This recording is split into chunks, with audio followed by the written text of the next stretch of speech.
You introduce the Dire heroes, who's playing what, and I'll introduce the Radiant. So you go ahead and go first. Right, okay. So we got, oh my god, who's moving the camera around? Are you Me. doing that? I'm doing it for me. So they're seeing your screen, so yeah, I can just do whatever I want. You can do whatever you want. You ping something you want me to come and look at it, and I'll come and see. It's like that. You can draw on the map. You can do everything. We got Loshi on Invoker, looking down towards the mid. We got Centaur going to already ward up the enemy jungle. Sorry, Centaur is Slice. Yeah. We got Ogre Magi, Molly, and Lion, Jared, and we got DD on the Naga Siren. Okay. And I think it's all going to be, this game is all about getting that Naga Siren fat enough to win the game on his own. I agree. Her own. You got Katie Berry on the Clockwork. Then you've got Potato Ogre on the, or I'm going to call him Potato, on the Wraith King. Antabby, which is actually Antab on the Mirana. You've got Dread Knight going safe lane here on the Shadow Fiend, and it is going to be a mid Viper from Element. So early on, it's actually interesting with the changes to the runes. Don't you find like everybody goes and counts runes way more than they did before? Previously it was like now everybody does it because there's money on the line. There's a bounty rune. It's not just about grabbing an illusion rune. Oh, Clockwork manages to grab it. Okay, I thought that Lion might have just popped that there. Just looking at the top rune. What's picked up here? Bot. There is an Invis rune. Wraith King is sitting on that. By the way, you can see on the minimap there's a square around what I'm looking at, so you can see where my screen is at all times. Just follow that little square, so you can see what I'm looking at. So looking bot here, okay. I really like this Shadow Fiend set where he just looks like a baddie out of WoW. He looks like a raid boss in World of Warcraft. It is a great set actually. They've done a really good job on it. I think it really. There's a lot of fire though. There's a lot of particle effects. It's a bit mad. Indeed. Offlane Shadow Fiend. Oh, it's safe. Well. This is going to be an interesting game. I fear you could be right. Offlane. These lanes are not what I would have normally picked, but I guess that's because they're going. What would you have changed? Like Viper. Well, look at this. They've got this Invis Wraith King sitting here, just. I think he was thinking they might be able to set something up, but Centaur sat way back. Like if he'd come forward, he can Invis stun him while the Mirana arrow is inbound, and that's like that could be a first blood. But I fear for Clockwork here. He has got boots first, which I think is a really good move. He knows that he's got 3 kinds of stun here. It's going to be a very hard lane, depending on how Katie Berry can do. Because the thing with Clockwork is you kind of want... There are a few items you need, especially if you're going to be roaming when you hit 6, which is kind of what your team expects you to do. He ain't going to get a damn thing in this lane, which is why he's leveling up that Rocket Flare. And I think he's just going to try and just snipe a few hits if he can. But it is going to be tough for him. This is so interesting, like, when you look at this team that they've picked, right? So they've picked Wraith King, Shadow Fiend, Mirana, and Viper, and Clockwork. And obviously, you put Clockwork in the offlane, that's not a problem. But then you've got, like, if we were playing this game, okay, Shadow Fiend would go mid, right? Yeah. He just would. But it's so confusing because he's now in the lane with Wraith King, so you think, well, they've got a Wraith King, why isn't he getting any farm? He bought brown boots first, and he's just, full support mode. I think he's gone brown boots first because the plan is that he's going to go roaming around with the Mirana. So they both want that mobility. Once she's got boots, they're going to be off. And they're going to be looking for kills, especially mid. Try and shut down that Invoker. Viper is already going to give him a lot of grief. But they're smoking up. Where? Yeah, here they come. So you've got boots on the Wraith King. They haven't got boots from Mirana, but she's quick enough anyway. 345 move speed. Look at that. Isn't that crazy? He's got 402 with boots. So just think how quick that she is. They got the smoke buff as well, so that will be helping there. It looks like they're going to go around and try and catch Invoker out here. They do have arrow into the Wraith King stun, which is really, really potent. The Hellfire Blast, here it goes, 2 seconds. There goes the arrow to follow up. Invoker should go down to this. One more punch. Katie Berry stole it. This could be bad for Wraith King. He goes down. Nice rotation there from Molly. So I thought they could have given that to Viper, but for some reason, Katie Berry decided to steal it. That will actually really, really, really help the Clockwork. That was a good reaction from Ogre, who turned up, just started TPing straight away, got in there with the Ogre stun. Imagine that. Imagine having supports that when you say, oh my god, I'm being ganked bot, they automatically come, and they get there in time and get a kill. That's this is impressive stuff. It's unheard of in games that we have played. God. I mean, top farm, Nagasauri's got 22 last hits by 3 minutes, so Yeah, that's going pretty well. Viper likewise, he's on 22 and 12, she's on 22 and 5, so that's an interesting matchup. She's gotten safe lane farm, and he's mid, and he's getting the equivalent to her safe lane farm, so that is pretty impressive. You got Dread Knight is 20 and 5 as well, and he's in the safe lane, so at the moment, the farm is looking really good for Ogre. Invoker not getting much, and Invoker needs money, like he needs to get stuff. He's got EMP. Interesting. Pings go down, Molly is coming in. Do they want to go on Viper here? Does Invoker have anything? He's invoking Exhort, so I think he's trying to get a Sunstrike up in 3 seconds. He's saying to Molly, just hold on. I'll have Sunstrike in a sec. Here we go. He's going to invoke something. Nope, he's going to EMP. There goes Molly as well. Catches him in the EMP blast. That was a nice combo. But I don't think they're going to be able to do enough damage. Look at Viper. So hard to kill. Ogre's actually got a sorry, I thought he had a bottle, but that's Viper's bottle, of course. I'm going mad. I thought the Invoker didn't get a bottle. No, he didn't. Viper phase. I thought that Invoker might have got Sunstrike there and Sunstruck on top of the stun, but he went for EMP instead. Oh, meanwhile, stun rotation around the bottom finished off Centaur, who was roaming around in the jungle like an idiot. This offlane Centaur. I think he's trying to pick up some. He's trying to pick up some XP and stuff from like the poles. So he goes and stands back there and steals a bit of XP from the poles. Lion sucking off Clockwork in the top lane, very annoying. And anytime Clockwork approaches, he's got 2 kinds of stun, and basically he can then suck him off, and he can do it to him all day. It's pretty gross. It was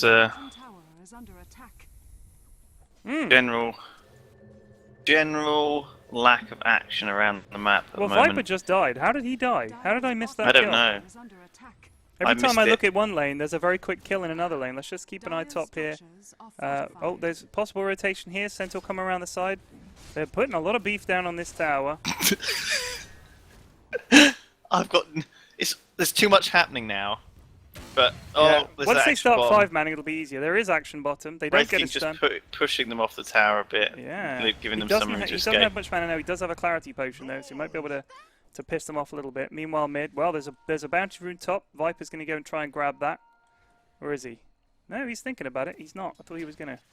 Invoker close to those phase boots. There's the tornado into EMP. Not the best. EMP. When they change the timing on that, they're really screwed over Invoker's combo of like tornado EMP, which was like every single game. Clockwork is level 5.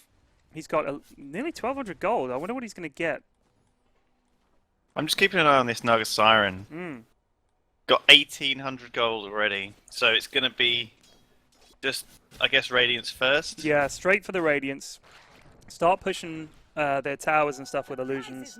That's like their game plan, really, is just protect the Naga Siren. Let's not give up too much early on. I think late game, TFK have the stronger team with that Naga Siren if they can get her online. It'll be up to Ogre, I think. They've got a good roaming gank squad. Mirana, Wraith King, Clockwork. That's really powerful. And then you got loads of punch damage from Shadow Fiend and Viper as well. So Shadow Fiend's getting lots of punch damage, but he's getting lots of farm. He is. He's pretty much, he feels like he's pretty tanky behind that helm. Mid, they just sort of. Oh, there's a haste rune on Wraith King. He's going to come in here. Tries to go for Invoker. Ghost Walk. There's the stun from Ogre McGee. Very nice. Look at the damage there to poor old Wraith King. Deary me. There goes a rocket, though. I thought Invoker might have done something, but he didn't have mana. I think he desperately wanted to, but he had to Ghost Walk there. Nice reaction speeds from him. Centaur, 900 gold. Has a casual cloak. I assume he'll be rushing a Blink Dagger from here. Phase Boots now. Well, Phase Boots on Clockwork, and he has 400 gold. As well as Phase Boots up on the Invoker. This Ogre's just hanging near him. They know that they want him. Mirana Arrow. Centaur's just managed to build a hood. Well, sorry, a cloak, but he's looking towards getting a hood, I think. Yeah, he's actually going straight for a hood. I'm kind of surprised by that. I thought he would get a Blink Dagger, but evidently not. Maybe they're thinking that when he hits 6, they can set up with the song or something, I guess? I don't know. I don't know quite what's in their mind. Did you see that? No. Mirana took out the bounty room from above just as Centaur was about to pick it up. Man. He just cried a little bit. A little tear fell from his eye. You just saw that delicious bounty rune get shot to pieces in front of him. It just shattered. Like dropping a sandwich. You've just made a sandwich, you drop it. Oh. Filling everywhere. You saw it right there, and it just slipped. Devastated. Look of horror in his eye. Oh, Wraith King is What is still he level doing? 4. Yeah, but he's just kind of stacking and I guess, kind of. meandering. Not I great. just want to see what happens with the Wraith King as this game goes on, and see like at what point he suddenly becomes just the reason why they picked him as a support. You know, when he earns his keep. I want to know when that is. I honestly think that once he hits 6 and gets a blink, those are two things he really, really needs, I think, on to initiate. They do have good initiation with the Moonlight Shadow and Clockwork, and it's just another level. He can get in there, he can stun somebody crucial, like he could stun Invoker or stun Nagasiren so they can dunk on her before she manages to get her song off, that kind of thing. You need that from Wraith King. I really like him as a carrier, I know you do as well, because he's fucking awesome. I mean, so building the hood on Centaur, I think's good. I always like building that sort of regen stuff because I tend to spam the double edged and damage myself all the time. I mean, when he gets that, he can double edge as much as he likes. So I guess he's thinking, well, I'll get this and then I'll get a blink. But I don't know. It always feels to me like the quicker you get a blink, the quicker you can start dunking on fools with the blink yeah, double me edge. too. Like I always feel a bit impotent on Centaur for a long time without a blink, and so you know he has to make sure he gets enough farm. But Shadow Fiend's usually just keeping him off it. He's got Helm of the Dominator Possible now. trouble top here. There goes the arrow. Just misses Nagasiren. Just misses. But they still want more. They could maybe get the Lion. He could turn around and give him a stun. They lined up for that.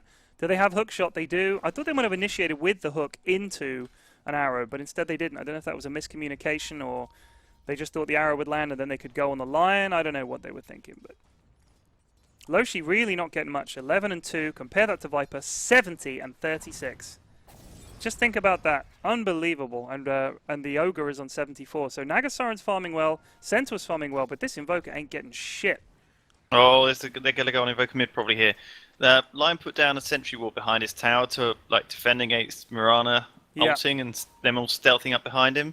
But actually they're all just sort of hiding in the... Oh, actually, is he... They know they're there. Oh. They know they're there. Because they've got that. Is Wraith King standing on an enemy standing ward on a ward. There's the arrow though. Almost catches Loshi anyway. There goes the Centaur charge. I think that's just a disengage. It is. They managed to nuke down the Clockwork with Finger, and the Dread Knight has turned into a chicken. He's going to maybe give some punches to Lion, but no. And that's 3-3 the score now. Clockwork dying to a pretty big Lion Finger there. Nice zap. There's the tornado into EMP.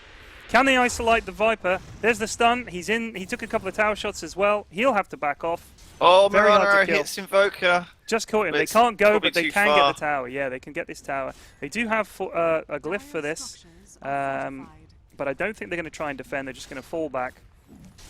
See, look at the Wraith King support builders. He gets that Vampiric Aura, helps out with the push a little bit, keeps the creep wave alive just a little bit longer. And also, Nagasiren update, 73 last hits and the Radiance. There's the relic is on board.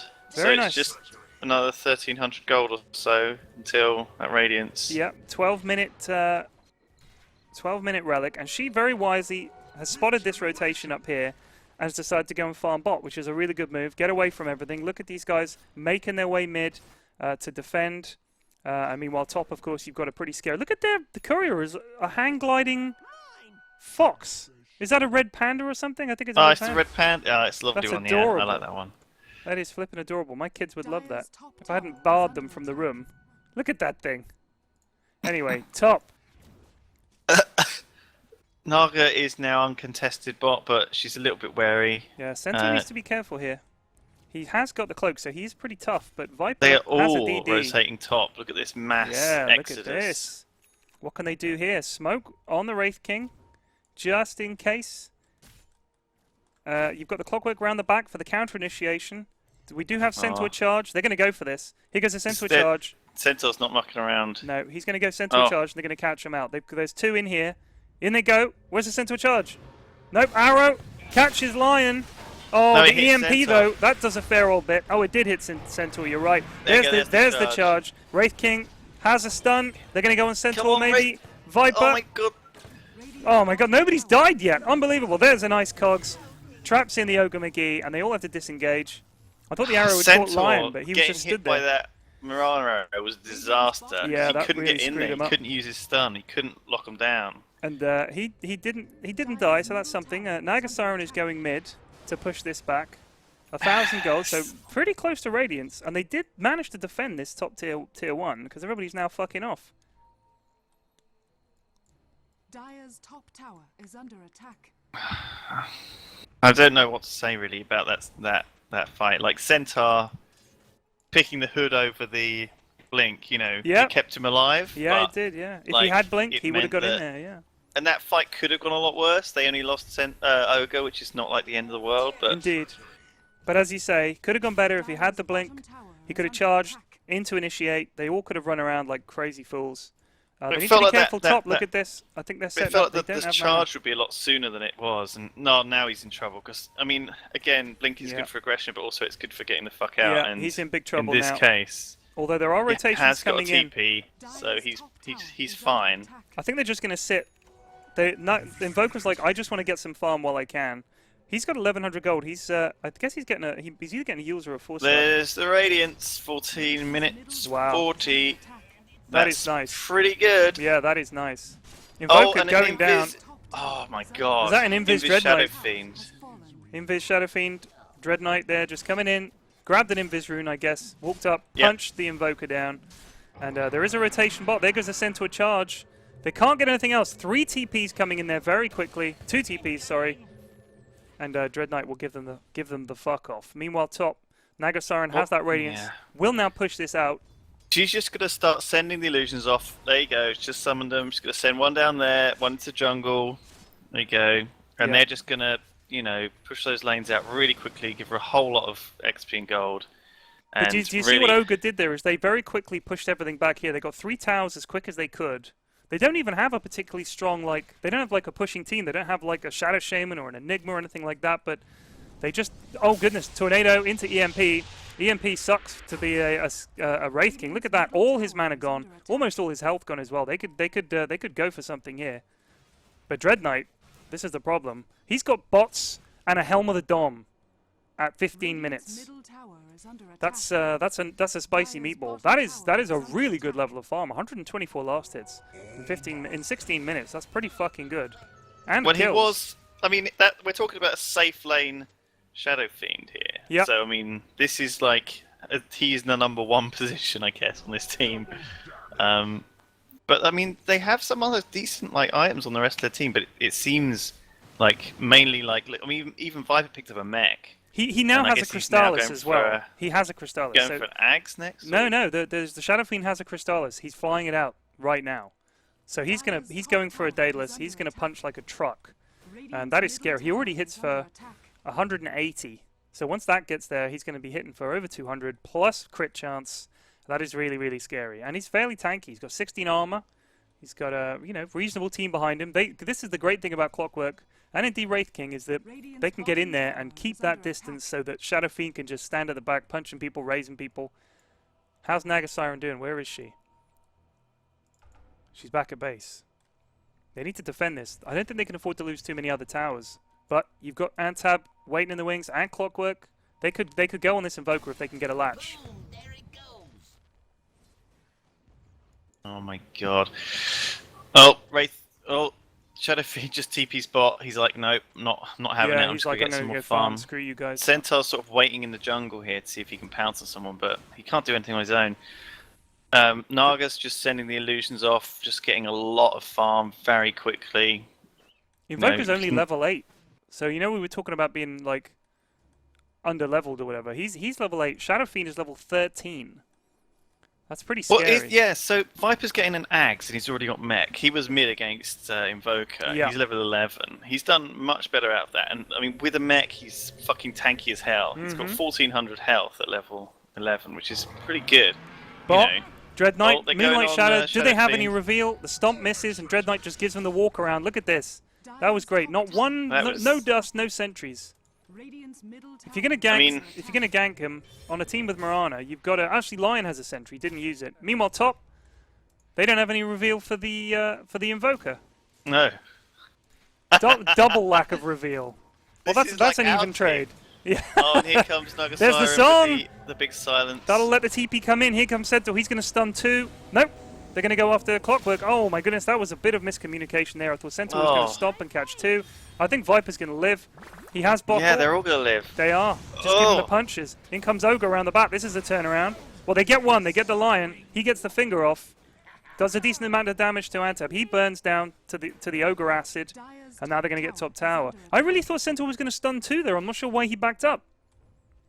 It felt like they haven't got enough farm though. Naga's literally got her Radiance and brown boots, that's all. Or has she got proper boots now? She's got boots of travel. Again, like boots of travel Radiance, she's going to need another 10-15 minutes to get online really, and then she'll be fucking horrible in these team fights. Whereas at the moment she's a little bit kind of just hasn't got what she needs. Yeah. And I mean, you know what the other problem is? That's a really good point, because the other problem she's going to have is this is a really ganky lineup. Like Clockwork, Mirana, Wraith King, they can do a lot of hurt to people. And if you're just on your own farming, that's why what she's going to have to do is, when you watch Loda do it, he does it really well. He is traveling all over the map. Oh, it's Mirana, beautiful! Catches low, really, that was one of those Mirana arrows. Oh my god, I'll tell you in a second. Oh, Centaur! Look at this slow from the Wraith King, look at that! The Wraith King doesn't give a shit. He does not give a hoot. And there's some cogs, holds the Centaur in place. Do they have any more? They don't. See, that's the thing, as a support Wraith King, if you die, it's fine, because you set up everything that your team needs, especially when the team wants to kind of stand at the back, fire a Mirana arrow, or just Viper stand there plinking away. He's really good at that. He dies well. That was, I mean, it's a really good, their team's very tanky as well, that's the thing. So, you know, with the well-timed mech on that Viper, it just meant that their team was all so high. And I mean, that Mirana was a really good example of like shoot just in a place where you think someone's going to run by. You know, it's like in Counter-Strike, just, you know, throw a grenade through the door or shoot kind of at eye level through a door, and you just hope that someone will come around the corner at that sort of time, and that's what happened. And if you throw enough of those speculative arrows out, you know, you're going to eventually hit someone, and then a 5-second stun is long enough for you to pounce in and just, you know, pick off one, and then 4v5, and from there they're just going to lose against, you know, so tanky with Clockwork. So he's got so much escape. Yeah. You know, Mirana's got the invis. Shadow Fiend, you don't want to even fucking kill him because he'll blow you up, and your team will take even more damage. Viper has a mech and corrosive skin. Yeah, very, very tough. And if things go bad, Mirana can just Moonlight Shadow and walk away.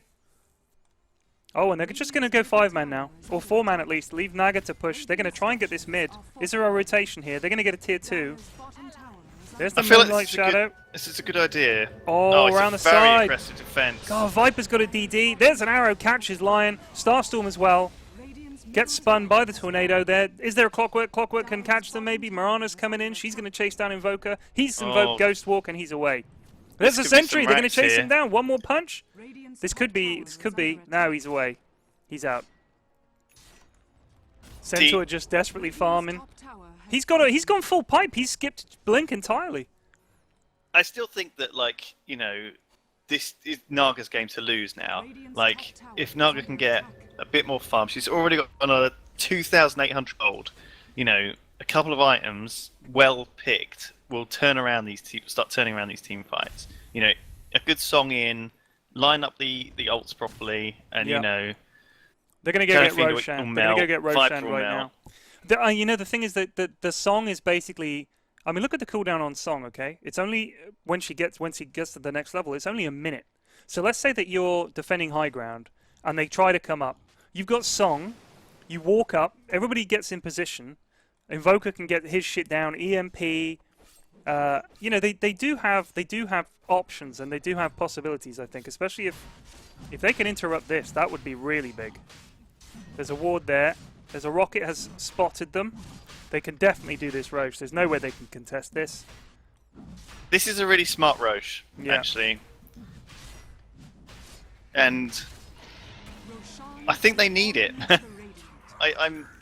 They've got a lot of farm and a lot of advantage, but they need to win this game sooner rather than later.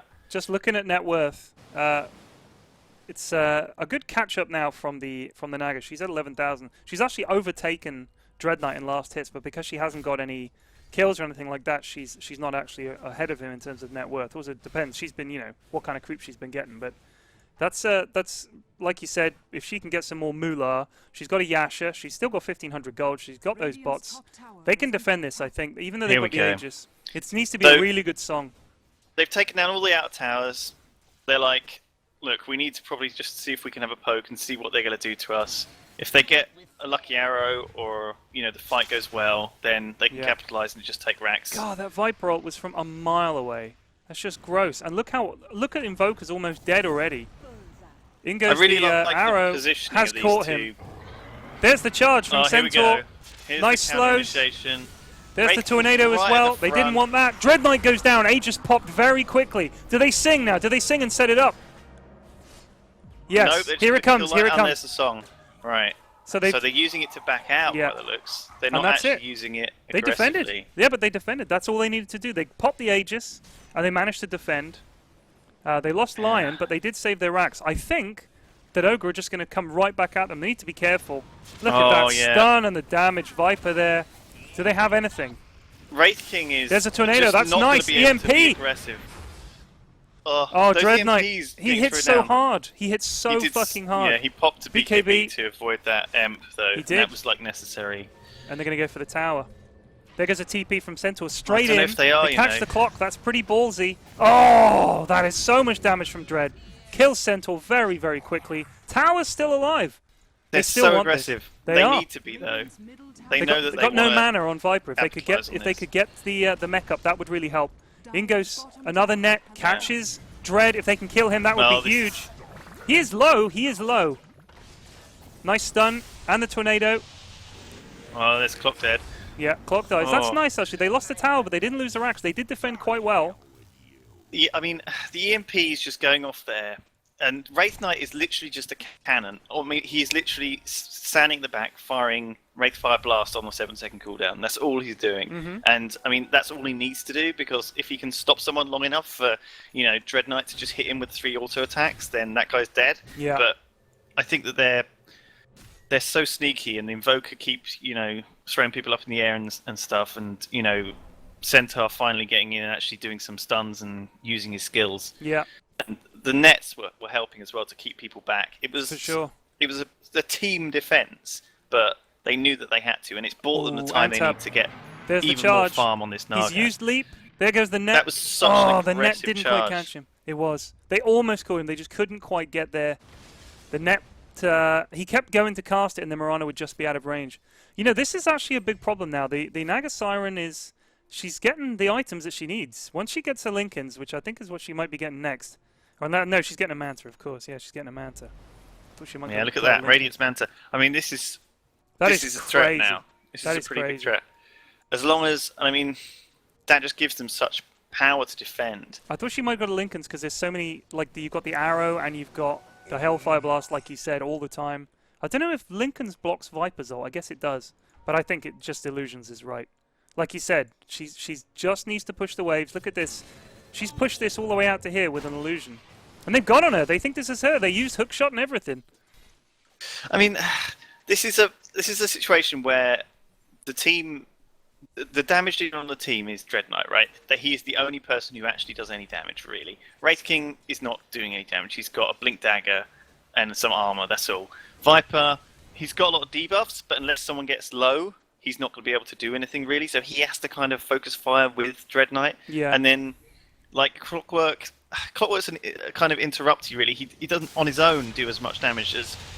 Oh, okay, there's a fucking shit going down now. Yeah, that was nice. All the mana gone for Wraith King. Viper has very aggressively popped that BKB. There's the song. BKB means Viper can stand there, but it runs out. They're going to do a lot of damage to them right here. This is looking horrible. The net, though, BKB from Dread pops his ult. I don't think he... Well, he did a huge amount. Down goes Naga. They're chasing down the Lion. He is dead. He is a dead duck. She's brought back. There's Big pause. Tactical pause. Oops. From Centaur. Oh, Naga DC'd. Oh, no. Really? Oh. That was like the fucking critical moment. Wow. Well, I mean, it's basically... I'm not sure that they can turn this around. They're definitely going to lose this lane. Dread Knight might chase. If I was him, though, he's got a fucking Eagle song already. If I was him, I would just be punching these racks. Ogre have done very well to win that, and turning around that Naga song. I mean, I think Naga has brought back, and she's going to come straight out of the base now. But I don't know if she's going to be able to see them off. Well, they lose both their these BKBs racks. are down. Nice tornado into EMP again. Wraith King has not had mana in this entire fight, but overly aggressive from Invoker. Oh, there you go. So he's... The yeah, Centaur he's just died in throwing a away really his last stupid bit of way as mana well. to drop a stun. You know what Centaur did? He just walked up the steps right into 4 of them. I'm not sure why he did that. But, yeah. Naga's just sending in some illusions from the side to try and radiance down these guys, and it's a little bit... It's just not enough. It's not enough. It is not enough. So they've lost one lane, and they're TPing out. So they're backing up at this point, going mid. Dread Knight, he's 504. He's got 18,000 net worth, 18.5 actually. He's got everything he needs to win this game. He's going to go buy something else from the shop. Actually, he's got 900 gold. What's his flying out? They have 2 couriers? Why is there an octopus now? I thought that their courier was the one with the sail. Oh my god. That EMP as a Wraith Knight is no fun. Like, you know, Yeah. it's such a big explosion, and it basically means, like, if you get hit by it, then you're not going to come back from the dead unless you've got, like, a magic stick with max charges on it or a soul ring, Yeah. and he hasn't got either of those things. So It sucks. Like any kind of, I think that genuinely, like we do see Wraith King occasionally picked up in pro games, but not often as a carry. Like you see him picked up as a support because he is quite good at that. But like you said, the problem is all you have to do, like Anti-Mage for instance, just walks up, punches him twice, he has no mana. Yeah. I mean, like you said, Invoker, EMP, he has no mana. And no mana on Wraith King, your biggest asset is you live twice. If you can't do that, what are you doing? Well, I mean, maybe that's why, like, you know, maybe depending on what they picked, what the other team picked, you know, they could have run him as a support or a carry. I mean, having the option right there is really nice. Oh, here we go. Yeah. Centaur charging, responding with a They're just trying to back it up. Though. But look at that Viper damage. Oh, the Wraith King finds him. And Antab 2, Starstorm pops This the guy's pipe, dead. but he's super dead. Yeah. And now they have to try and defend mid without Centaur. He's dead for 47. I Mirana, don't think the pipe was a great choice in this game. Mirana's such a good hero with that that aggressive or defensive stealth. You know, it means that you could turn around a failed sort of initiation into a counter initiation so quickly. That EMP just draining Clockwork and Viper. Yep. Just missed the Shadow Fiend. I think he was trying to catch them both, but Ice Wall as well. See if they can hold them off. So Wraith King blinks in, tries to catch someone, doesn't. They have Song. They could set something up here if they want to. I think they want to wait for Centaur. Just try desperately defend this tower. Once Centaur's up, maybe you can do something. But they're going to back them up. Roshan's still down, but not for too much longer. And Centaur, well, Brown Boots, a wand with 1 charge, and a pipe does not a Centaur make.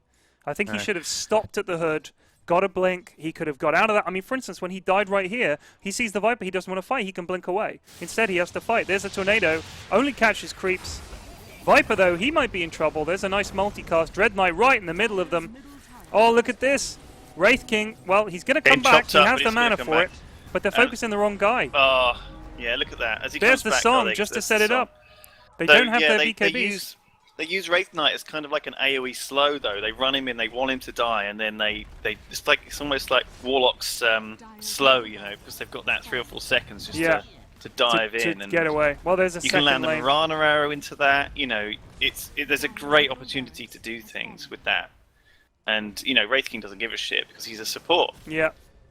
You know, the thing is, like, with the team that TFK have got, they've got that set up with the song, but they haven't actually been able to set much up. Like, you want something like, say, an Enigma, who can stand there, like you sing, you find 3 guys together, he walks up, and he black holes right under them, and then you stop the song right at that moment. You've got a nice setup. But as it is, they're relying so much on, it's okay, Nagasiren will get big and push the lanes down. And they've lost 2 lanes of racks trying that. They haven't been able to stand up to this actual team fight. Dread Knight just BKBs, runs up, punches everybody to pieces. I don't know what they can do. They don't have any counter initiation. It's like old school Dota, though. I love, you know, the old Shadow Fiend, being a big meaty bastard, standing in the middle, going mid.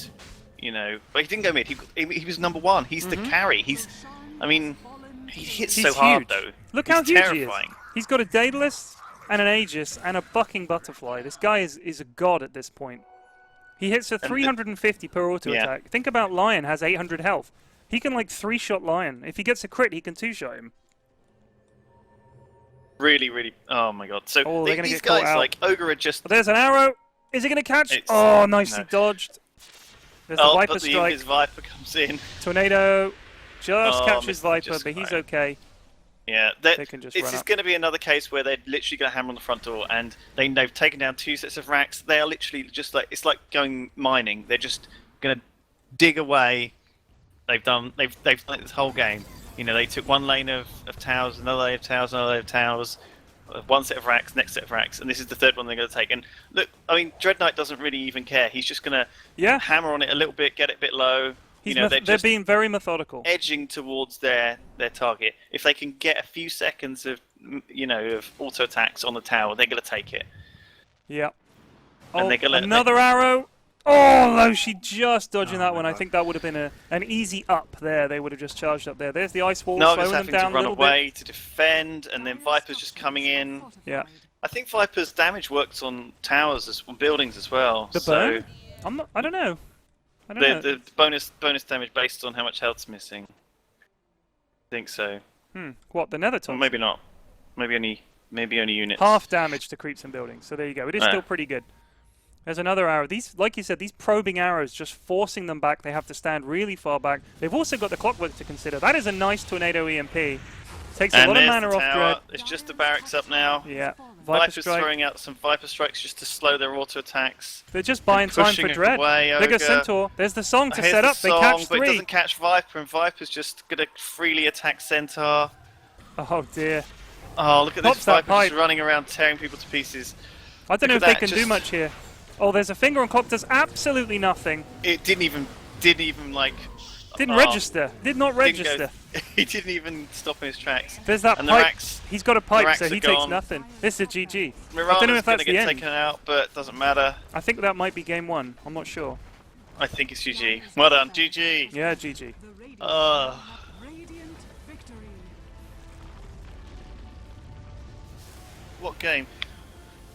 It was a very solid, methodical performance by Ogre. It was. They just slowly etched away and took their advantages, and they had their plan from the start, and they followed it through, and they did it very nicely. Reserve time. Same bands as last time. Mm-hmm. Well, it's Terrorblade band. Apart from the fact that he's a dick. That's the sole reason you need. And DP ban for same reason, because you don't need to have anything like these 4 heroes right here. You don't need to have anything special planned. You don't they don't need to combo with anything. They're just insanely good at winning games, and especially nobody wants to lose to a Terrorblade. It's never fun. Like losing that game is just miserable. It's like great, they got Terrorblade. Yeah. He got the items he needs. We lost. I feel like, well, then again, I feel like Terrorblade's a little bit like Naga Siren in a way as well, though. You know, Yeah, except same Naga's more deal, fun. yeah. So. Naga at least is a little bit more fun, and the song is kind of cool. And you know that she will turn up to a few fights. Terrorblade will be like, I'm just going to go and be boring over here and then win the game for you. Viper. So there's the Viper. Yeah, so they've taken Viper for TFK this time. Kind of a little bit of a ban pick as well, you know, because they almost don't want...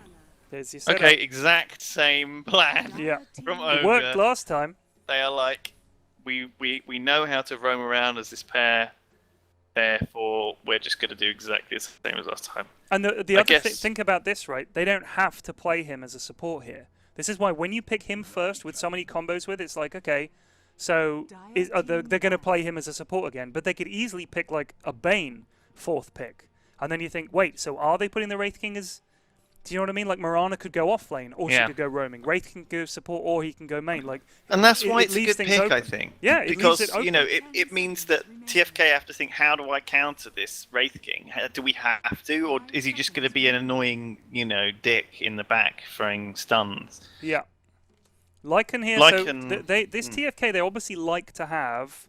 They'd be likened to have someone who can just go and push quietly. The thing is, they know that didn't work against They Believe It's All Ogre last time. Like, they know that Ogre are going to run at them, they're going to gank them, they're going to smoke gank them, and they did it really well. Like, I think they really effectively... I mean, Invoker got nothing in that game. He was completely zoned out. I guess they're thinking, well, maybe this time Viper can go mid and he'll do the same thing to Ogre, and Lycan will get some farm and push some towers and stuff. I don't know. I guess they're just thinking that it'll work this time. Like maybe they know what happened and what went wrong last time. I just think that they were outplayed and outdrafted last time, but we'll see. Like the moment Invoker lost mid that hard, 5 seconds it was over really. remaining.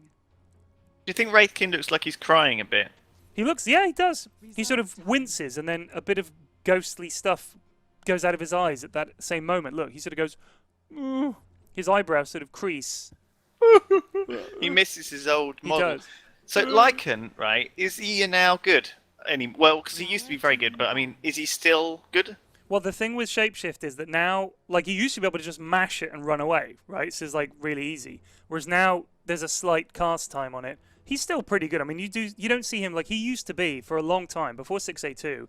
Lycan was like instant first ban every game. Like nobody wants to play against Lycan. If you let him through, you're going to lose towers and you're going to lose the game. Like he's just going to split push you to death, and you're not going to be able to catch him because of Shapeshift. Whereas now, you do still see him picked up, but not. I don't think he's as strong as he was. Jakiro was the hero that everyone. Look at that. See the band. Everyone's saying So Jakiro Jakiro is like banned, the business. Doom now. banned. Now Doom banned means that they might want to be picking things that are good, like. Well, then again, they've already got 2 effectively carries on the board. They don't necessarily want more of them, but I mean, like Doom's good against Tidehunter, for example. But TFK have banned him. I mean, I guess they're thinking like you don't want Doom turning up, dooming Lycan and just running him down. Like that's an easy way to kill Lycan. He can't shapeshift. You know, he can't escape. So that's one thing. That's like a reasonable thing to do. I think Abaddon. That's a very defensive pick, Radiant team indeed. pick. I can't stand Abaddon. I think he's a really boring hero to play, to watch. He's just kind of like, I don't know. I think they've got him for the miscoil. Like that's really big for the heal from that. And Aphotic Shield is pretty big as well. Oh, more Shadow Fiend. Yeah. But look at Ogre's lineup now and tell me, if you're going into a fight, which one are you going to want to face more? Like, you know Ogre are going to force you to team fight earlier than you want. That's what they did to TFK in the last game. They pushed all the towers down and forced them to fight before Nagasaran was really ready. But the decision to take Tide against Viper, Lycan, and Abaddon, where does that come from versus what they picked last time, which was... What was their third pick last time? 5 seconds Clockwork. remaining. Clockwork. So they picked basically Tidehunter in place of Clockwork against this lineup. So where did that decision come from? I just think it's just a bit of variety. I mean, you know, also they could put Mirana in the off lane, but I think they'll put Tide there. It just mix it up a bit. They could still pick Clock if they wanted to, but I don't think they will. I mean, No, I guess it'll be Tide off lane. Yeah, Tide off lane, but you can put Clockwork mid. He's okay mid. He doesn't do badly. Against Viper, I don't know, it'd be too much fun, but Viper generally wants to plink away at you and then chase you down, and you can always cogs and run away. Like, it's not the end of the world. And you can still pick up last hits with rockets, so it's not too bad being Clockwork. I still hate to go up against Viper mid. He's a nightmare. But Ogre here, I mean, Tidehunter is just to mix it up. I want to play Tidehunter. You know, players don't want to just play the same hero all the time. So I think often it can be as simple as saying, nah, give me Tidehunter this time. I mean, he's awesome teamfight hero, very hard to kill, sets up a ton of stuff. Ravage into Shadow Fiend ult, that's really big. I look at TFK's lineup and I just think they have no way to counter the teamfight of Ogre so far. They really don't. I like the Abaddon pickup in a way because the Abaddon shield is great against Mirana, it's great against Wraith King. You know, it is a good counter in a way because you know, if someone gets hit by Mirana, bam, they got a shield on them and they're able to carry on the fight. And you know, Abaddon is a little bit like Wraith King in that he can, if he ends up luckily getting enough farm or spinning forward enough, he can be an influential person, like getting in the front of the team, like just initiating nicely, being like a bullet sponge. Radiant team pick. You know, they've picked Lion again. I feel like that is in a way a little bit of a counter to the Wraith King because I feel like that mana drain from him can help. Yeah, Slark. Okay, so Slark mid maybe? No, I think it'll be Shadow Fiend mid this time. Okay. I reckon they'll put Shadow Fiend mid and Slark safe. That's just my feeling anyway. Well, I guess they're picking that because they're thinking who's going to be the off lane. So, who are they going to be against in the off lane? If they, you know, if TFK put Viper mid, Lycan and Abaddon in the safe lane, or Lycan and Lion in the safe lane, 10 Abaddon is going to be the off lane, I guess, and Yeah. therefore Slark versus Abaddon. Is that a good? Is Slark a good? 5 seconds TA. remaining. Alright, so it's And then going to they've be got TA. TA mid, probably Abaddon in the off lane. Actually, maybe they could go dual lanes here. They could go like, or they could even put Lycan in the off lane and go I think it might be a Lycan Viper rather offlane than then. Lion. The reason that Tidehunter, one of the other reasons I think they picked Tidehunter is Anchor Smash, which I forgot about, which is against any melee farmer. You walk up, you Anchor Smash, and their farm dies because they cannot get any last hits. So it's really good against people who want to be there farming. It's really, really good. So do you reckon that's why they picked Tide to go in the off lane against Lycan then? Yeah, I think it's just like a melee carry. You're up against a melee carry. Just stick the Tide in there. They won't kill him, and he'll just Anchor Smash, and Lycan won't be able to farm as much. So last time Dread Knight was the safe lane player, and Element was, I think Element was mid. So I think it is going to be a safe lane Slark and a mid Shadow Fiend. I'm not sure how Shadow Fiend does against TA because I don't play mid very much. But I mean, you generally want to be like when you're up against a TA, you want something that's going to be a dot. Like Jakiro is really, really good. Like that. You stick Liquid Fire on her, off goes her shield. It's like easy, easy, easy. And when she does her meld and disappears, you can stick fire on top they're of not it. mucking around. Yeah, they're all moving out as a group of 5. Are they going to just see if they can snipe down this early Look at this person who's wolf, coming by the out way. to... Look at this. Oh, What nice. the hell is that? That's freaky. It's going to totally spot them out here, though. It This is. wolf. This is a good use of the wolf. Very good. So there you go. They know they're there. Run away, Wolfie, and Viper can There you escape. go. So that dodged all of the messing around at level 1, ganking and all that shit. And the Viper is just going to be super careful now. They're going to probably claim this bottom rune. No, they're going to start spreading out, actually. So it is Viper So- off lane, TA mid, and it will be a farming Lycan in the safe lane with. Looks Abaddon like and Slark Lion is going to support. go mid or head over to... No, he's probably going to go mid. I think he's going to mid. creep block here. He's mid. So it's Dread Knight mid on the Slark. Oh no, look, Shadowfiend's coming back too. Oh no, Shadowfiend's blocking. Yeah, Bot. so Okay. Shadow Fiend bot. Okay, so Shadow. So it's the safe same lane as Shadow last Fiend. time, It worked. It totally except worked. Yeah. This time they've got Slark versus TA mid. The battle begins. I mean, do you reckon the TA pick was knowing that they would be up against the Slark and they thought, right, if we got a Slark mid, you know, if they do the same as last time and put the Slark mid, is TA a pick that can take on either Slark or Shadow Fiend? I mean, if she gets pounced, I think she can just meld. She has the refraction as well, so she's pretty tanky. I'm not sure if Dark Pact deals its damage in stages. Or if it does No, it you're in right. one, It does it in stages, Like and a I sort of think it boom, boom, probably and then- wrecks and then refraction. yeah, there goes her refraction. I think that might be because his damage sort of goes like that, doesn't it? Sort of like. So if he pounces her and gushes, down goes her refraction. Obviously, she still doesn't take the damage from his Q, which is quite a big thing. There is a DD Tide. He's going to be doing Ancients. His DD just ran out, which kind of sucks for him. I think he's going to stack this, and then he's going to do the Ancients. So he might just leave them to it for a little while. Wraith King down here supporting this Shadow Fiend. Let's look at Last Hiss and Denies real quick. We'll leave that up. So at the moment, Loshi is... they're leaving Lycan completely free farm, which is great for him. And Lycan is actually... Sorry, Tide just stacked this, and now he's making his way. So he isn't doing Ancients yet. Where is he going? Now he's walking back mid. Now he's walking back. He hasn't got a single bit of XP yet. And he's going to be walking into a lane where they're going to be level 2 much quicker than he is.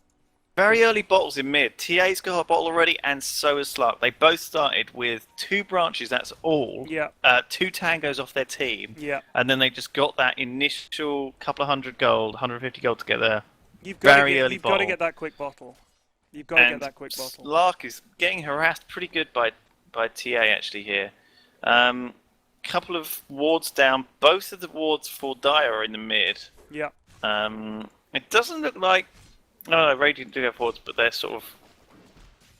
They've got slightly one here, differently a sort of lane ward to keep an eye. That's quite a good one. Oh, You can yeah, keep they've an got one eye up on when there they're as well, I pulling. see, So he yeah. can go along there when they're pulling, leech some XP, and then and wander mid and try and either contest the rune if he wants or go back into lane. So that's quite a nice one. This one here for the Dire team, I guess is just in case there's a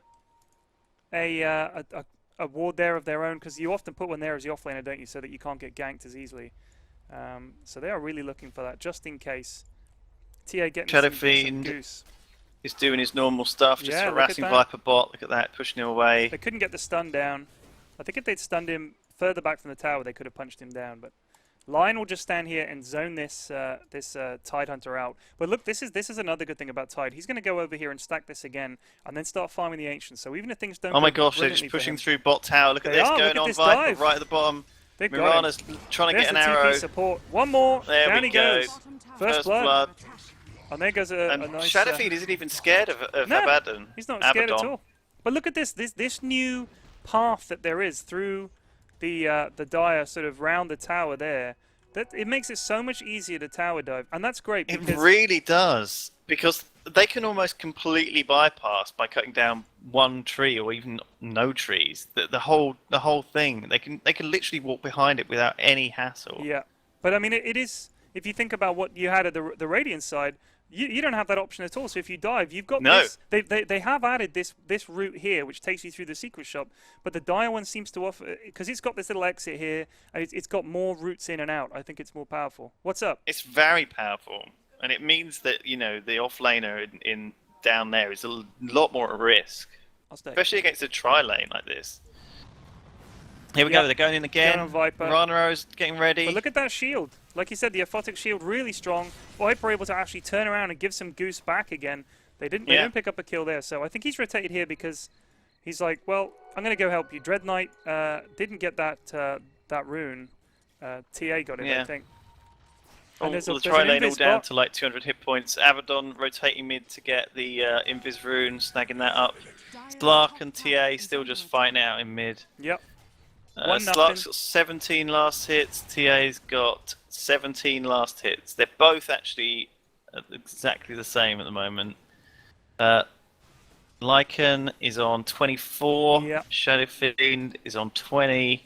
It's fairly even actually, more even than last time, definitely. Especially in mid, whereas last time it was a bit of a stomp. Dread Knight actually Slark- taking quite a bit of damage here. Needs to be careful. Yeah. I think if Slark TA getting- had hidden here with Meld, she could have popped out and one-shot him with a crit.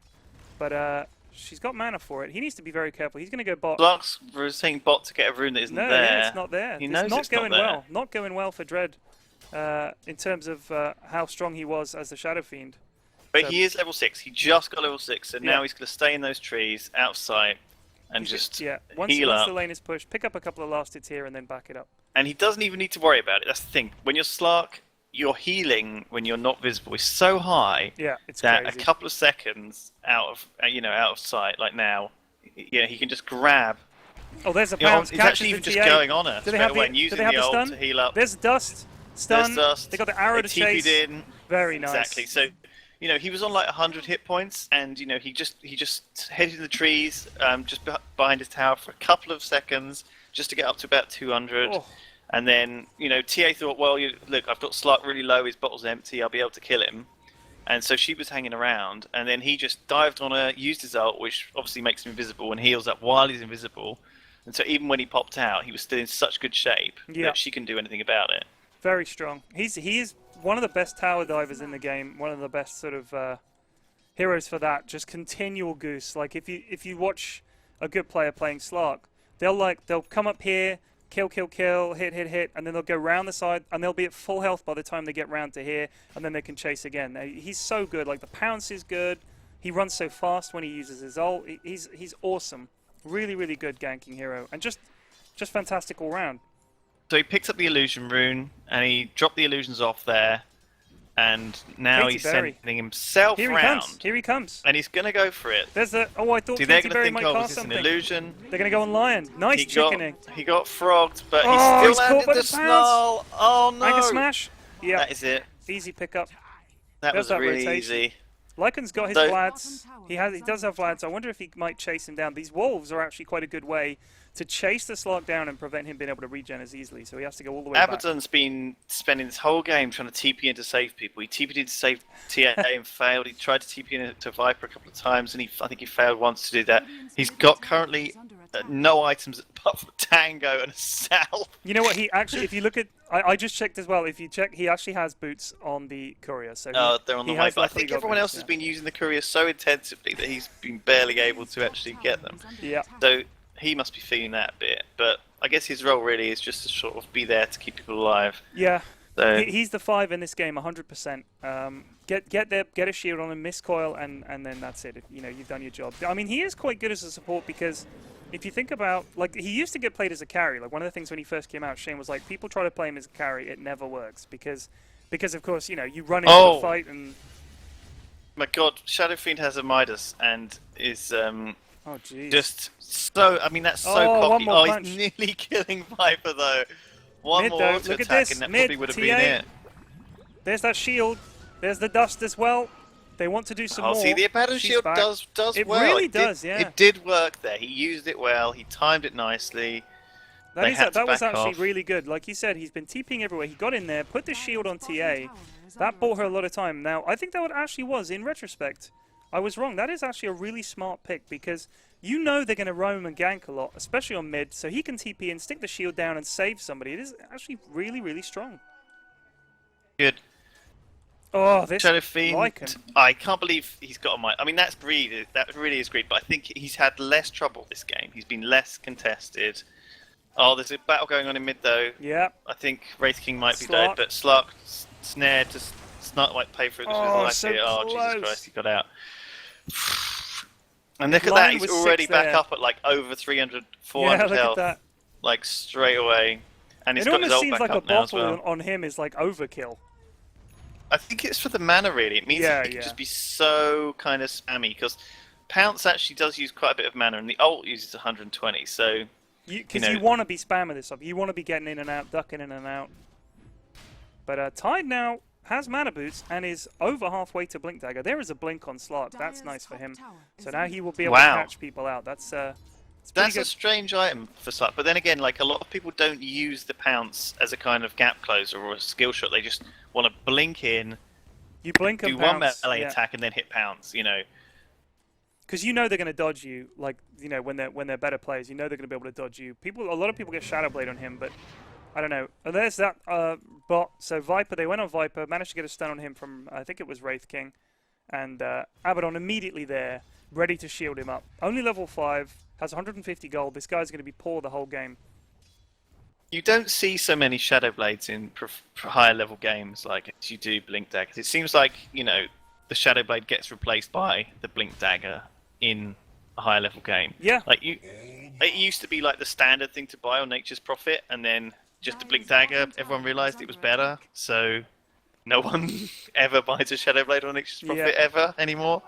Like, do you know what the thing is that, like, when we were doing the noob stream, Blitz was always saying that positioning is key. Like, position is absolutely... Oh, Dread! Oh! Gets his ult off.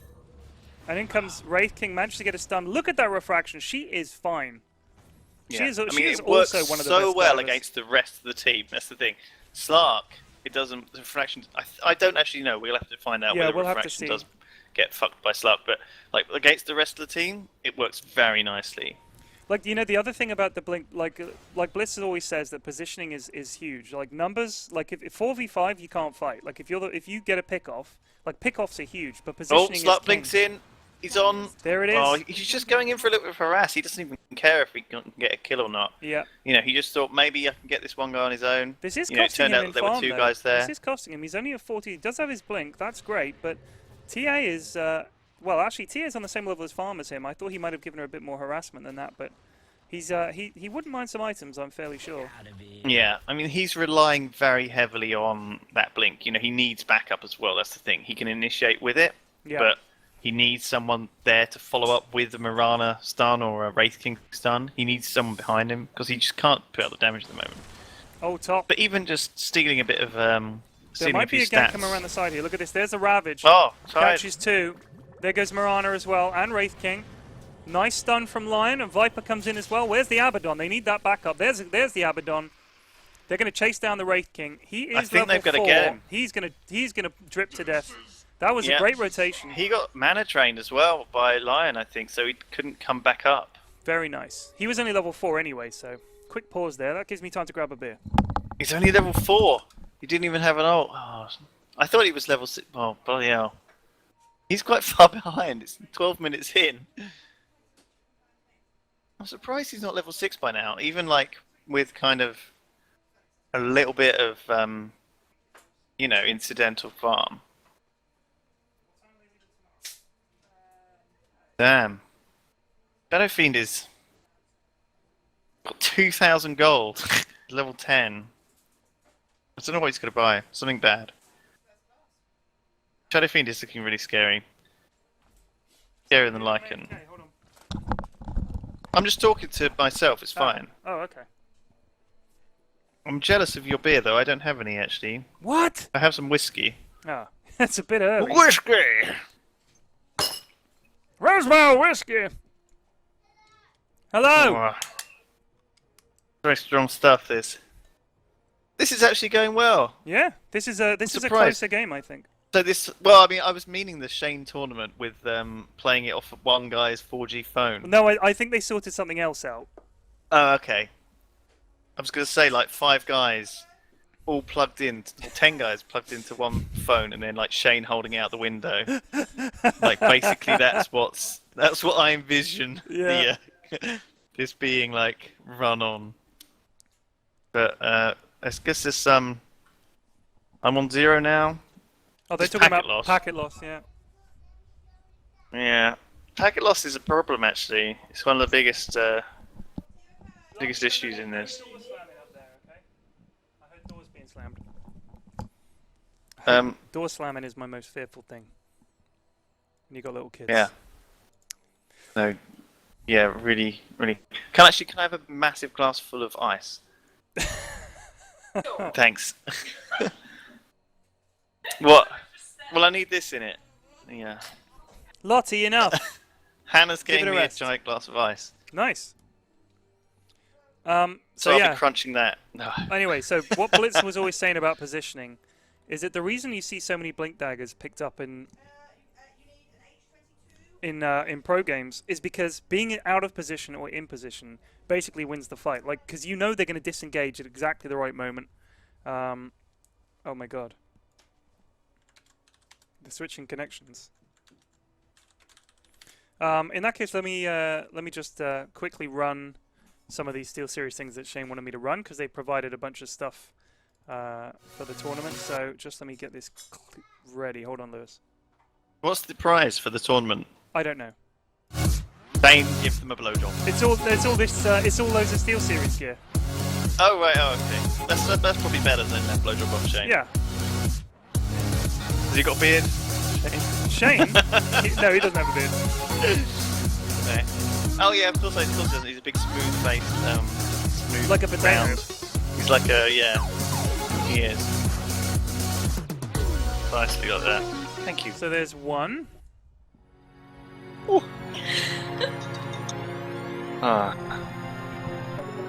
Yeah, I like to think that we are actually at the ireLAN booth right now. We're outside in the shed out the back of the hotel, and we're talking into a potato on a stick.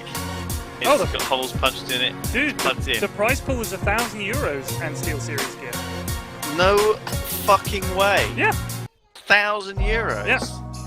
That's pretty good. Yeah, I know. Man, I didn't realise. Shane, how did he wing this? Oh, I guess it's through these ads that we're playing right now. Maybe. So he was like, please play the ads, Ted. I was like, alright, Shane, I will. So this is the second time I've run them all, and I'll run them at the end as well. Oh man, these mice look nice actually. The last mouse pad you'll ever need. You get a free in-game item. Fucking those free in-game items are worth more than the stuff. They're so valuable, those in-game items. Like, you look back at like some of this stuff, like if you look at that Juggernaut sword, was it Cantusa the Script sword? It's like 50 quid or something on a marketplace, and it's for like a keyboard that you could have bought for like 30 quid like a year ago or whatever. But because they only made so many, and holy crap, like seriously, that if you can get a Dota item with your stuff, you know, it's worth just buying. Definitely. Hannah buys everything that has a Dota item. Let me tell you off chance that let me it'd be tell you a worth secret more. here, Lewis. Let me tell you a secret. Tell me a secret, Pyrion. Early on, when they had ticketed tournaments, and you would get an item with the tournament. If it was a tournament that was really, really undersold and people didn't know about it, but it came with an item, and this is still true, if you find a tournament that's run and it's got like they sell like 50 tickets or something like that, and you get the item only with that ticket.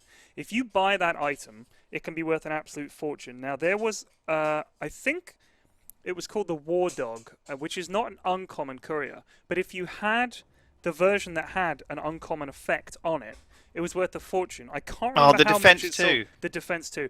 And if you got the uncommon one, it went for something like 30 grand. Some guy bought it for.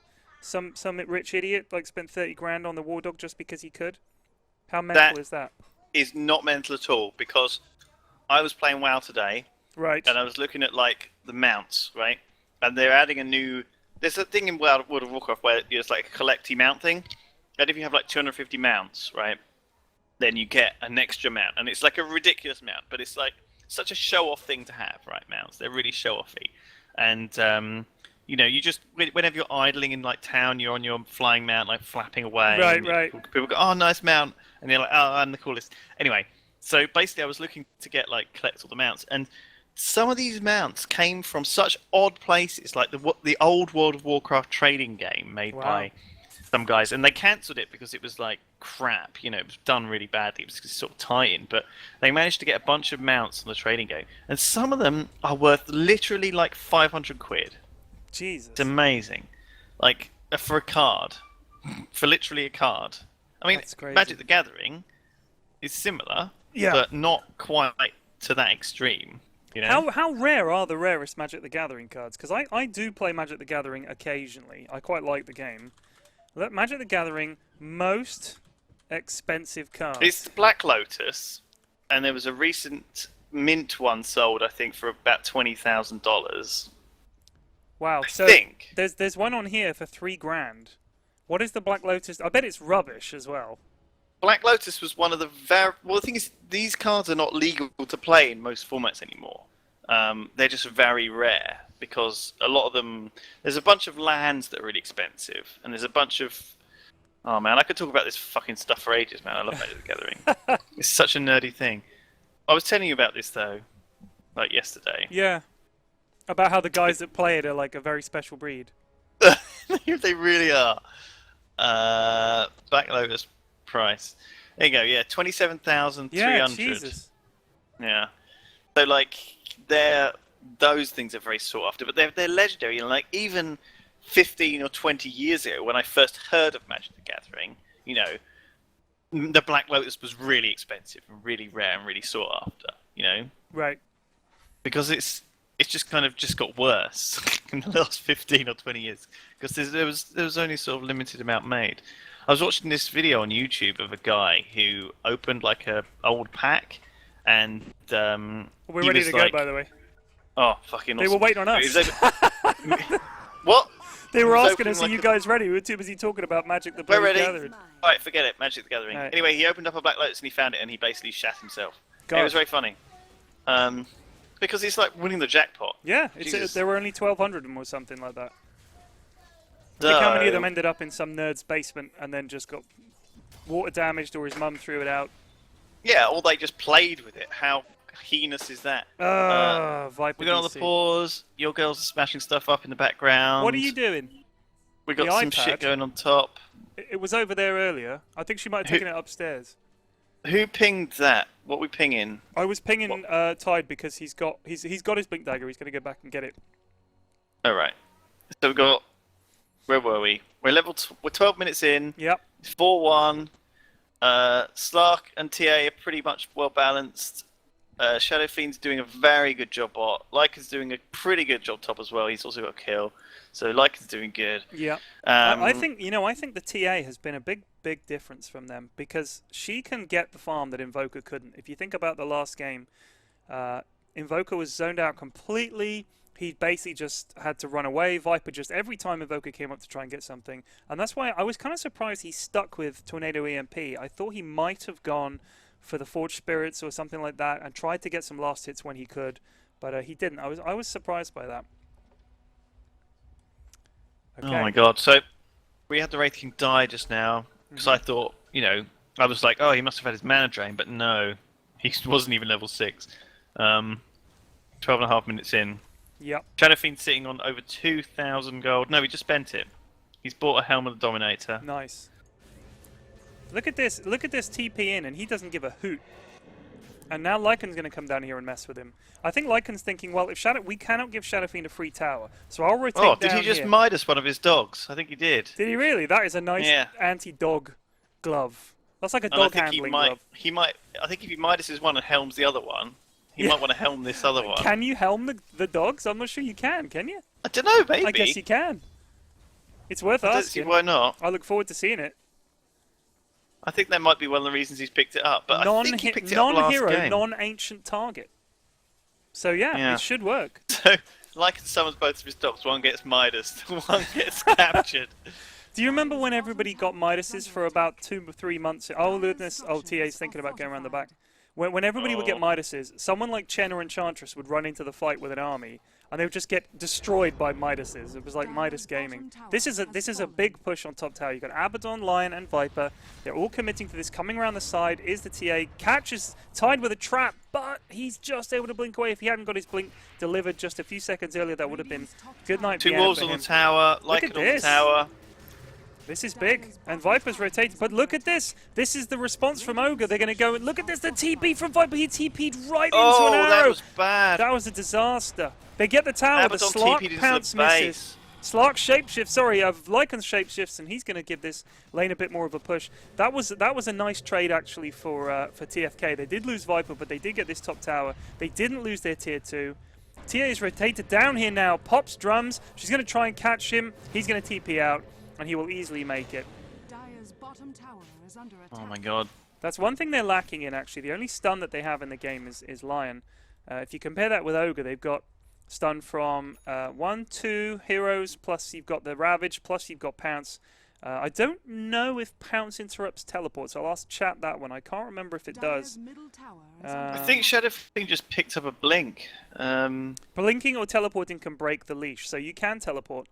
So they have got the Mirana arrow, which isn't 100% reliable. You've got the so they got blink on Slark, stuff. blink on Shadow Fiend, the Mirana arrow.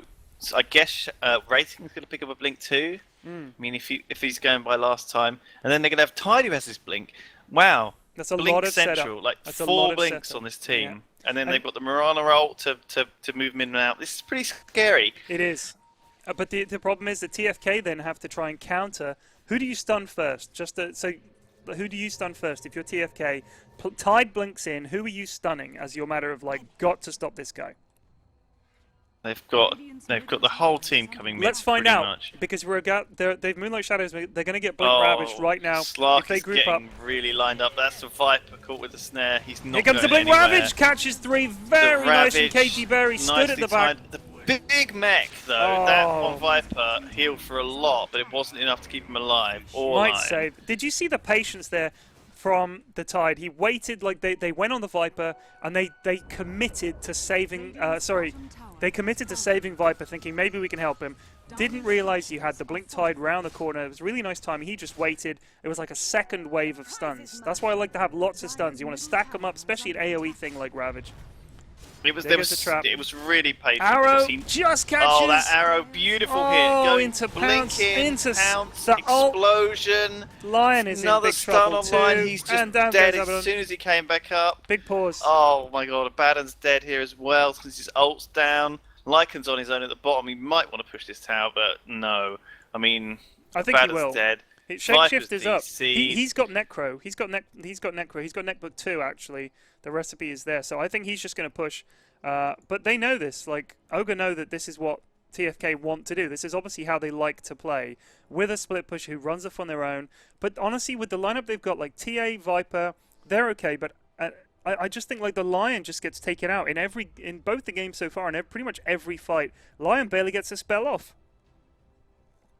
I don't think that was a tactical pause. I think Viper did genuinely see. He's just respawned anyway. Yeah. It's not like he could have really made a difference.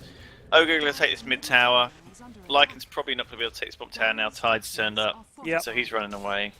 Viper's coming back in, but he's not going to be able to do anything.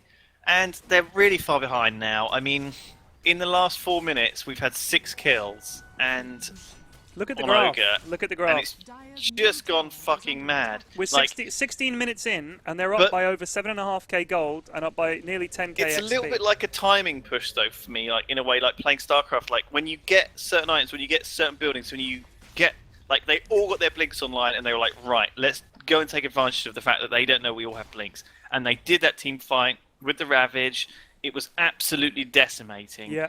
And they just, you know, TFK didn't understand. Like after the team fight, they backed off and they thought, oh, we'll be safe to back off here. And the Mirana arrow comes from the side, but even if the Mirana arrow hadn't come in, Slark still could have blink pounced. Yeah. And you know, there was this real huge aggression. You know, I mean, there is a after that tendency, team fight. like what I was saying about positioning. You see the way the Mirana was here a minute ago. There's a tendency when you're defending to walk up really close, even solo against 3 or 4, and just think, I'll be safe here because I'm behind a tower. But they're not And safe. TFK are like, well, look, let's go and get our revenge. Yeah, they're you know. finally doing it because they've managed to, like, the Mirana knows she can't go. Here comes the TPs. They know Ravage is down, so they're hoping that they can do something. Yeah, they went as 5. Again, like timing-wise, Lycan managed to get his Necro book, so he was like, right, let's upgrade the Necro book and go in. So they went in, they took the tower. There's a smoke here. They're going to see if they can chase them down. Nice Slark's trap. been blinking forward, Nice trap. but yeah, See, this is Templar why, knew where they were. like, people... Oh, arrow, huge. Oh, just dies on threading the the vine. needle. Nice I think done from that Lion. when Mirana ult there as there well. as an aggressive thing, RTA's going to die. Oh, the Ravage Tidal came coming up. in, getting them all. Lycan's Oh, going to die. jeez, what a Lion's going to slaughter. die. Viper's probably going to die here as well if Tide can get close. His There's the blinks up arrow, in 2. just There's a whiffs. Mirana arrow coming in. If he hadn't gushed Shadow him- Fiend's just blinking forward. Just one more auto attack. I mean, Jesus. That was just really, really, really well executed by Ogre. Really well. Like, the timing there as well. The Ravage came up just at the right time. He could walk into the middle of 3 and Ravage. Perfect, perfect, perfect timing. And now they're mean, just going this to is- high ground again. This is just Ogre in a nutshell, and this is what their blink and the maneuverability has allowed them. You know, really, like, you know, that TFK like revenge push was kind of, it was a last-ditch attempt, really, but it felt like it was. They could do it because Ogre were all around the map, Yeah. like, you know, just farming up.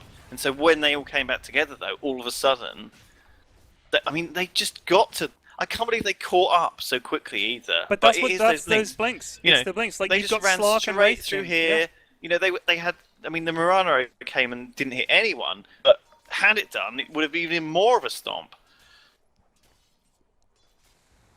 Really, That really was- well that played. was- But I that mean, was really Ogre surprising. have. I don't know how experienced TFK are. Ogre have very experienced players in Antab and I- Dread. They've played I mean, a that lot of Ravage lands. was absolutely like critical though as well. I mean, Yeah. without that 3-man Ravage there, probably at least 2 of their heroes would have escaped. And so, you know, that's another 2 kills, and it's all of these incremental advantages. So, you know, look at Shadow Fiend. So this is actually a different player on Shadow Fiend to last Yeah, time. yeah. Because Dread Knight's on the Slark this time. Yeah, it's And Element he's this done time. just as well. Yeah. You know, it's almost like Leading the way in to farm. me, yeah. I haven't been able to tell the difference. You know, Shadow Fiend has done exactly the same. He went down in the bottom lane. He got a shitload of CS. He got pretty much the same items. He's gone Blink this time. Did he go Blink last time? I can't remember. I think he went BKB He quicker. did, yeah, he did go BKB. I don't But know if he got a against- mantle last time. Look at this. Now that Ravage is up in 20 seconds, they're going to go and run up here. They're going to get into position, and when Ravage is up, they're going to go round the back. They're going to try and catch someone out. I reckon what They're they're going gonna to do go is for Lycan. they're going to send Slark in. They're going to force the rotation, and then they can blink. Or they're just going to There go you go. straight on Lycan. They go straight on Lycan. He doesn't have a Yeah, BKB. he's not getting away. He is dead. He's got netbook 3. I mean, that's so. Like, it's so pushy in a game where you have no chance to do that. Did they just use Dust as well, just in case there was a ward around or Yeah, something? or What were they just looking I for? think just in case, like Just in case Templar. TA or Maybe. TA traps or something. I don't know. Do you know? All right, so answer me this: what is TFK's initiation in this game? Well, They don't have any. Like, this is the problem. They lack initiation. They lack stuns. Viper way out of position. You can't be look stood at that there. Slark just tearing into pieces That now. shield might help a little bit, but And there's there's the the Ravage Ravage. just in time. Oh god. The turn on the TA, perfect They've stun. used it so well. That Finger Ravage has around been the used back. on cooldown for this fight, this whole game. Literally, yeah. And even Wraith King is actually now doing alright. You know, he's running around, soaking up tower hits. Block's gonna jump out of the base, no prob. They Wraith actually King's might just gonna- chase him down here. Leica might get something. Nicely timed down. He Wraith goes King down. playing his role perfectly. Ult just comes back sacrificial up. lamb. He's probably going to die here, but it Slark doesn't matter. pounce Slark, misses. just a fun pounce in there. He's going to die. Oh, but they've got too much damage. They're going to Shadow kill Lycan Fiend. anyway. Oh my god. SK dead. But, you know, 4 dead for 2, and they got a... Did they get anything?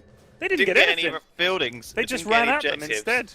But they just, I don't know, I feel like they're Look at this. They're just having fun the now. wolves might chase them down. The neckbook creeps just died. The wolf is just nipping away. It's at- going to decay at them in time. a second. But wait a second, No. Viper. See, this is the thing. Lack of stuns. He can punch him. Gets him! Gets him! Nice! Good job. Slice picks up a kill. But I honestly think the lack of stuns, lack of setup is really costing them. And how many times have we seen someone standing in the wrong position? Viper was right here. They just jumped on him. They just they Yeah. got I mean, so much initiation. If Viper catches you solo like that, it's like being caught by a drow. You know, unless you've got some other way of getting out of there, then you're in trouble. Because that will just keep you, you know, he's able to slow and move faster than you. You're not getting away. And he'll slowly chase you across the map. And, you know, when Tide was that low, Oh, Dread you know, goes in. oh, there's some There's the action shield. mid. See, this is the thing. This combo, Abaddon can protect someone. That's fine. Like, I quite like that combo. That was actually a really good move from TFK. You knew that Ogre were going to run at them. Like I said earlier, the Abaddon can come in. He can stick the shield on someone. He can help. He can just buy them time for either the other TPs to get in or to not die, especially TA. Like, that, they protected their mid really, really well. But her farm I feel like this was a. her farm is frozen. She's 0-4. Oh my God. Viper getting jumped again. They've uses gone in on that mech. slides. Abner got hit by an arrow, but he's healing up at the back. Oh, look at this. Quite a lot of damage from Lyca, but he Dreadnought's can't tearing tank this. stuff apart. Slark is just really just being the too king much, here, though. just too much. Is he gonna blink? He's gonna pounce out. I think like, oh, they came out of that fight head. Arrow. But even if they hadn't, oh, it hits catches Lion. Lion. Oh, but they're not gonna be able to carry on. I think they're all too low. Slark took 600 damage killing the Necro Creep, but he wants the gold and he doesn't mind healing back up off it. Yeah. I mean, I feel like when they pushed in top, for example, it almost became a pub game for a second because they forgot about the objectives and they just ran through. And I think that they probably should have just stayed there, taken the base tower, done it like last game. You know, like last game they were so objective focused, they just moved up the ramp, they took their objective and they backed off. You know, I think with the comeback mechanics, you can't base dive as crazily as they did there. I think they were okay. But I feel like they now have to do it another 3 times. They now have to push the base, you know, and that was one base push victory. They should have cleared, you know, Do you at know least what the ranks. TFK need here? Like, I thought that they had it with the song in the last game, was that they need something so that when Ogre run up at them, like for instance, right, Ogre are doing this now. You're going to have to run in there, and you're going to have to face a Ravage, and you're going to have to face all the rest of it. They don't have, like a Blink Black Hole now that catches 4 would be huge. Instead, in comes TA, in comes Lyca, there goes the Ravage, catches oh my God, the 5! Ravage in this game So has much been so damage! good. Brutal stuff, brilliant Ravages, in goes Element as well. He still has so much punching to do. They're going to punch down Another the finger Viper. does nothing. Oh, Wraith King doesn't give a Abaddon shit. too. He's just running through. Slark doesn't give a shit. Look how little life they are, but they don't care. Pounce, They've just stun. got such momentum. Oh, and that's a Viper wipe. wasn't able to really contribute in that fight. I mean, this was a really poorly timed gank, and the Ravages have been absolutely spot on every time. I think TFK felt like they had to do something. They felt like, you know, we were in a position there where we needed to stop that Roche. We had an opportunity to do so. They were all full. They all had all of their ults. They thought, we can do it, and then they couldn't. And But they I couldn't. think I it's mean, just- they don't have any setup. They have no way of stopping. Like, if they had a silencer, say, they could silence their ult, run in, and maybe do something. Do you know what I mean? If they had Tide yeah. Hunter, you could blink I mean- Ravage, set something up. But instead, we're at 25 minutes. TA doesn't have a BKB yet, you know. yeah, they Lycan's got his 5-man Necro Ravage. book, They got but 5-man Ravage. even Lycan's on brown boots, and, you know, the Viper's got mech, but not much else. He needs a But BKB, and he ain't gonna get one. Like, this is the It problem. feels like they didn't have Netbook enough. 3. Netbook 3 was a bad choice because they must have known from the first game that they were going to be fighting from the start. Ogre are very aggressive. Shadow Fiend is such a wonderful cannon, though. You know, he will be left alone. Like he's like a sniper or something like this. He will just devastate the team if he can auto attack them, and you know that is really making the difference, I think, in these fights because it feels like TFK don't have anything that does that. You know, TA always either gets shut down too quickly or doesn't have the farm to stay alive, doesn't have a BKB, isn't impactful. Like, you know, Viper needs someone else to be impactful for her to be impactful. And Lycan's not doing what he needs to do really either. I mean, he's built a Necro 3, which is sort of for pushing, but they're not really doing pushing. Yep. You know, it feels like he's got the wrong items. Like, if you're gonna, but maybe I'm wrong. Like, I don't know. I don't build Necro 3 to defend with. I don't know why he went drums. Like, he's gone for drums. He needed a BKB much quicker than that. He really did, because otherwise, you know, you're up against all these stuns. He has to. He's absolutely got to get that BKB. Otherwise, like you said, like the damage from Ogre, he's just going to walk in and get either stunned or kited or whatever. It's not. Gonna the drums is a weird item. I mean, again, like if you know that you're going to be in this position where you're going to be running around as a team ganking them, drums is lovely. But like, if you know you're going to be sort of counter initiating and trying to, you know, pick one off, or you need to try and pick off that Shadow Fiend, you know, you need different items. And I don't know. There must be a reason why he's picked this stuff. I'm sure, like, I don't know shit about this game, so I'm sure, like, our analysis honestly, is completely wrong. No, like, he needed a BKB. He's almost there. If he hadn't bought drums, he would have had it. He would have had it for that last fight. It might have made a difference. I don't think it would have. But, I mean, they're all tragically underfarmed. If you look at the bottom three, Viper, Abaddon, Lion, they have nothing. Compare that to the lowest hero in their team has more than Viper. Like, it's really, really, really tough for TFK to come out of this with anything at this point. Ogre can basically win the game. They have 25k XP advantage and a nearly 25k gold advantage. And they have the Shadowfiend's Aegis. 8 levels higher than anyone on their team. 14 to 0. He is just... I mean, that Midas paid off so well. It went Midas, Blink, and then it went Manta, Butterfly. Viper goes forward. Another 5-man and a refresh! Oh, dearie me! Jesus Christ. I mean, what can you do about that? Like, nothing. But there you go. Shadowfiend blinks through just a couple of auto attacks. He missed the auto attack on that Lycan that would killed him. But that was just a misclick, I think. Yeah. Well, that was almost a team wipe again. Another 5-man Ravage. Katie Berry, absolutely fantastic.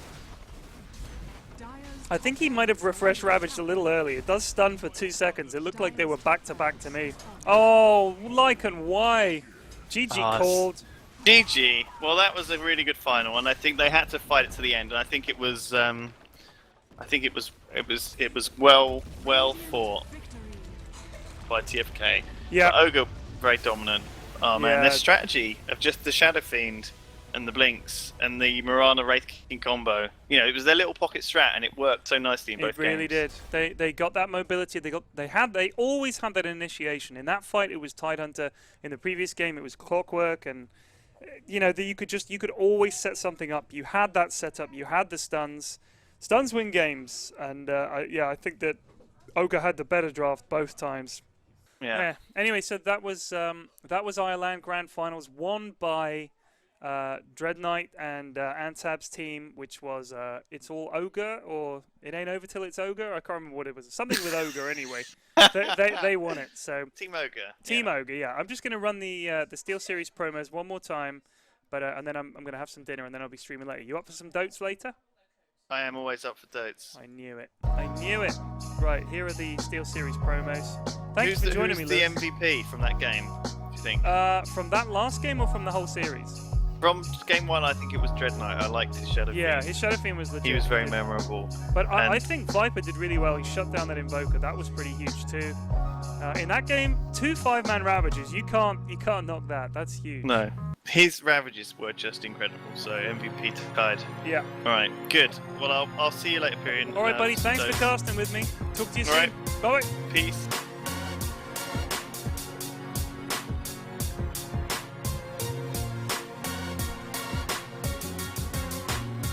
Steel Series, guys. Steel Series. This is the guys that sponsor the tournament, so a big shout out to them. ireLAN. I think the prizes and everything all depend on Steel Series, although Shane can confirm that. So we owe them a debt of gratitude. Thanks to them. 16.8 million color choices. How is it possible?